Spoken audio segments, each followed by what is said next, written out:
ચીનના હેનાન રાજ્યમાં જળપ્રલય, રેકોર્ડ તોડ વરસાદે સર્જી ભારે તારાજી, માર્ગો પર ભરાયા ગળાડૂબ પાણી, ચારે તરફ જળબંબાકારથી જનજીવનને પડી અસર, જળપ્રલયથી 12 લાખ લોકો પ્રભાવિત।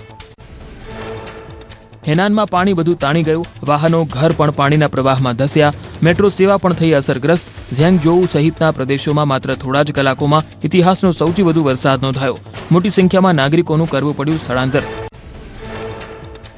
હરિદ્વારમાં જોખમી સ્તરથી ઉપર વહી રહી છે ગંગા નદી, ઉપરવાસમાં સતત વરસાદથી ઉપરના બેરેજમાંથી છોડવું પડ્યું પાણી, ડરવાની જરૂર નથી, સ્થિતિ નિયંત્રણમાં હોવાનો અધિકારીઓએ કર્યો દાવો।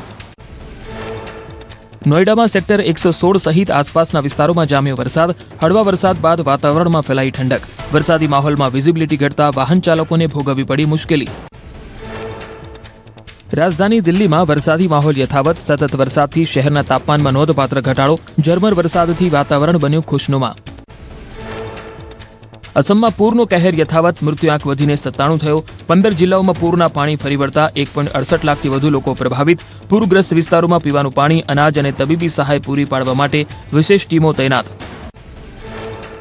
ઓડિશામાં ભારે વરસાદ બાદ તારાજી, ભુવનેશ્વરમાં ડ્રેનેજ સિસ્ટમ ખોરવાતા પાણી ભરાયા, શાંતિપલ્લી, વોર્ડ નંબર 4 અને કલિંગનગરમાં ઘરમાં પાણી ભરાતા અનાજ અને ઘરવખરી તણાઈ, વરસાદી પાણી સાથે ગટરના પાણી ભળી જતા સ્થિતિ વધુ કફોડી।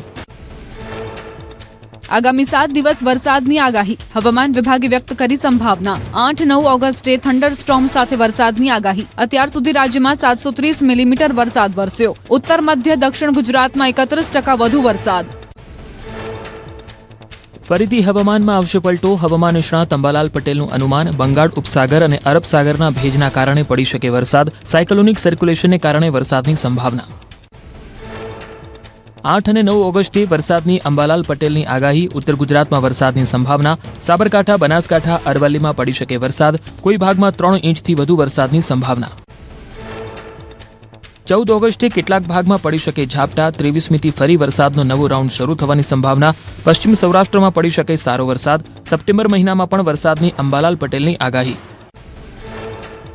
મોરબીમાં ડોલતો કૂવો ફરી ચર્ચામાં, વીરપડા ગામે ગ્રામજનો કૂવામાં નહાતા નજરે પડ્યા, સ્વિમિંગ પુલમાં નહાતા હોય તેમ કૂવામાં મજા માણતા જોવા મળ્યા લોકો। ન્યૂઝ 18 ગુજરાતીની ટીમે ગ્રાઉન્ડ ઝીરો પર જઈને સ્થિતિનું કર્યું નિરીક્ષણ।